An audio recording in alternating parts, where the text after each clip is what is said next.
What are the key megatrends that shape and inform Mubadala's investment strategy? So from our perspective, I'm not going to say anything that I think people sitting around these tables don't know. But from where we sit, a couple of megatrends I think have really determined how we look at the world. Number one, demographics. So you are seeing for the first time that inflection point between China and India from a population perspective. China is moving this way, and India has now crossed and will soon be, or is, the most populous nation on earth. So clearly, that will have implications on things like aging populations. What are we going to do from a healthcare perspective? How are we going to think about workforce evolution over time? What's the role of robotics if we try and think big in terms of what the workforces are going to look like over the next 15 or 20 years? And finally, how do we fund retirement? And I know that's a huge unanswered question. Pension liabilities and how we think about that is obviously something that I think, broadly speaking, defines that demographic theme. So I think that's one. Number two, conflict. So we are seeing conflict, whether it's hard or soft. We are seeing a world that has moved from a very clear unipolar world to one that is multipolar. So when you think about the economic competition between the United States and China, clearly how you navigate that and find opportunity within that new world, whether it's through supply chains that are rearranging, whether it's through changes that we need to make, whether it's through a China +2 sourcing strategy that companies are making, things like that obviously color the way that we think about the world. 3, technology. Technology, artificial intelligence, how we increase productivity. So clearly how we think about productivity in many ways is going to drive growth or the lack of growth around the world. And so finding solutions for that and therefore investable ideas is something that we spend a lot of time thinking about. Artificial intelligence, people are talking about ChatGPT. Hopefully one day ChatGPT will take my job. Right? Ask a question, get a couple of interesting investment theses. So there's many others, but those are 3 or 4 that I think color the way that we view the world. And from your view of the world, how well placed is Abu Dhabi and the UAE to manage and benefit from these megatrends? So I suspect that a lot of people sitting around these tables have been to my part of the world before. So whether it's Abu Dhabi, Dubai, or the UAE, and you'll know that we're characterized by a couple of different things. Number one, we're physically small, but we're well placed from a logistics capability and from a physical location. So it's easy to get to us, and it's easy to get to other places, and it's easy to have goods and services move through us. So most people know that. Second, agility. So we are able to reinvent the way that our government works. We are able to reinvent the way that our private sector and public sector relate to one another, thereby having an impact on how people invest in our countries. So that's incredibly important.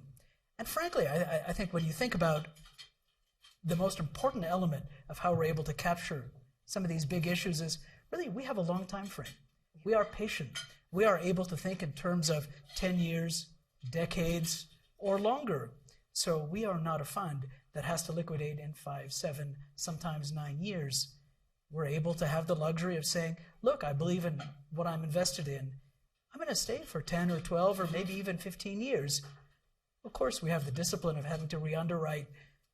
We don't think idly about how we put our capital.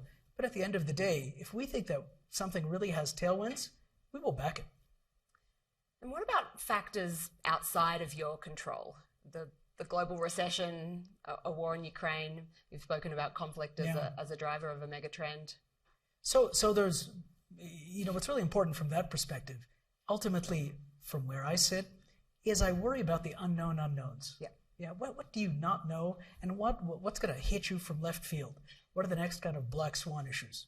So if we live in a world that's slightly more conflict prone than it used to be 10 or 15 years ago, and we are in an economic upswing, those are things that can be managed, I think, with the fullness of time. Again, you look for opportunity. You are ultimately very pragmatic and hyper-realistic. If you are all those different things, you'll navigate it fine.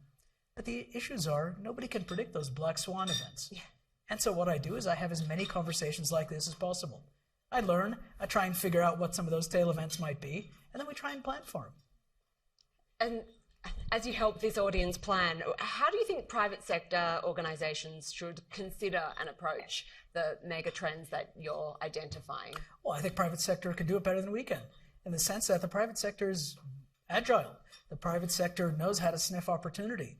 And so the only advice I would give is, private sector, guys, we make great partners. Come talk to us when you have wonderful opportunities, because we love the agility, and we love your ability to identify stuff, and we're great partners. Come work with us, and I bet we could do great things together. So, Waleed, I got one last question for you, and I think it's interesting to think about signals. And what signals should investors look for in the coming months that would indicate possible economic recovery? Look, I think at the end of the day, the biggest issue that people are talking about and thinking about is inflation. So I've been here for just a little bit more than 12 hours, okay? And so I've had, dozens of conversations in those 12 hours. And of course, I have heard the entire spectrum of economic prognostication. Some people think that we're poised for great growth. Some people think that, we're doomed. And other people think that we're going to float. So the truth of the matter is that nobody really knows. But I think what's different now from at least where we were with the previous cycle is inflation is a little bit more pernicious. And so we are looking, is it something that's going to be sustained? Is it something that will hopefully come down quickly? I mean, there are some very, very small positive green shoots that we are seeing both in Europe and certainly in the United States. And of course, Asia is a big question mark. You don't have the issue of inflation in Asia, but you do have the issue of, well, how are these economies going to grow, especially China? China opened up like a light switch. And I have an office there, as I'm sure many of the folks around the room have contacts there. Nobody would have been able to predict what happened in China. Overnight, it seemed. Overnight. It was incredible. And so, what's China going to do? Is China going to carry the world through growth? Remember, they did that in the past, not too long ago. They're going to spur demand, or are they going to be a little bit more pragmatic about it and be more measured? And so we don't know. So we just have to see. But clearly we have to be prepared to take advantage of opportunity.